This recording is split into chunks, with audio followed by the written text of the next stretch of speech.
सबसे पहले बता दूं कि मोदी जी जब जापान गए थे तो उन्होंने कहा कि हमारे पास डेमोक्रेसी है, डेमोग्राफी है और डिमांड है, इसीलिए वर्ल्ड में नंबर 1 की इकोनॉमी हम बन सकते हैं। चाइना पॉपुलेशन की वजह से वर्ल्ड की नंबर 1 इकोनॉमी बन रहा है, हम भी वही रास्ते पे जाकर वर्ल्ड की फास्टेस्ट इकोनॉमी बने हैं और आगे भी चलकर बन सकते हैं। एप्पल को, इंटेल को, माइक्रोसॉफ्ट को, पेप्सी को हम चला रहे हैं, thanks to the population, thanks to the demography. अब बात कर रहे हैं 2 बच्चों की, अगर इसको लागू कर दिया जाता तो महात्मा गांधी भी नहीं रहते, अंबेडकर, मोदी, योगी कोई भी नहीं रहते थे आज, क्योंकि सब जनों के बाद 5-5, 6-6, 10-10 बहना भाया है। क्या शराफुद्दीन जी, अच्छी पहल है ना, होना चाहिए ना जनसंख्या नियंत्रण, वक्त की मांग है ना ये देश के लिए।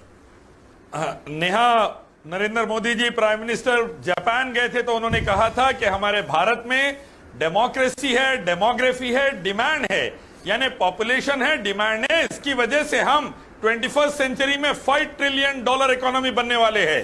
मुकेश अंबानी ने कहा कि यूरोप और अमेरिका बूढ़ा हो गया, आने वाला दौर इंडिया और चाइना का है। शराफुद्दीन साहब, आप कहां जा? अब वो वक्त आ गया है कि जनसंख्या नियंत्रण पर देश को गंभीरता के साथ विचार करना चाहिए, इस पर आप क्या कहेंगे? मैं ये कहना चाहूंगा गायत्री कि चाइना नंबर 1 पर इकोनॉमिक लेवल पर चले गया पॉपुलेशन की वजह से, और पॉपुलेशन किसी भी कंट्री का एक बहुत बड़ा एसेट होता है, तो हमें ये बात को जहन में रखना चाहिए। दूसरी बात, इटली और अमेरिका के अंदर सबसे ज्यादा मौतें हुई और वहां पर बहुत high rate of dense population नहीं है, लेकिन मौतें सबसे ज्यादा हुई।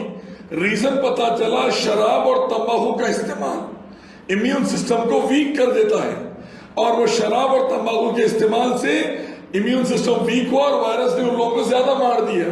तो हमें ज्यादा तवज्जो देनी चाहिए शराब और तंबाकू पर बैन लाने की। और तीसरी बात, चाइना से पूरी कंपनीज निकलकर दूसरे कंट्रीज को जा रहे हैं, तो इन दिनों हमें अच्छे लेबर की, स्ट्रॉन्ग लेबर फोर्स की और कंसिडरेबल प्राइस में लेबर की जरूरत है। अब अगर हम पॉपुलेशन को कंट्रोल करेंगे तो जो हमारा गोल्डन पीरियड आ सकता है उसके दरवाजे हम खुद बंद करेंगे। पॉपुलेशन रहेगी, अच्छे से मेहनत करेगी, तो इंशाल्लाह इकोनॉमिक लेवल पर चाइना से हम आगे जा सकते हैं इंशाल्लाह। मतलब आप मानते हैं कि मुसीबत नहीं है इसमें बड़ी आबादी? बड़ी आबादी मेरे लिए पहला फैक्टर नहीं है, पहला फैक्टर है शराब तंबाकू, इम्यून सिस्टम को वीक करने वाला।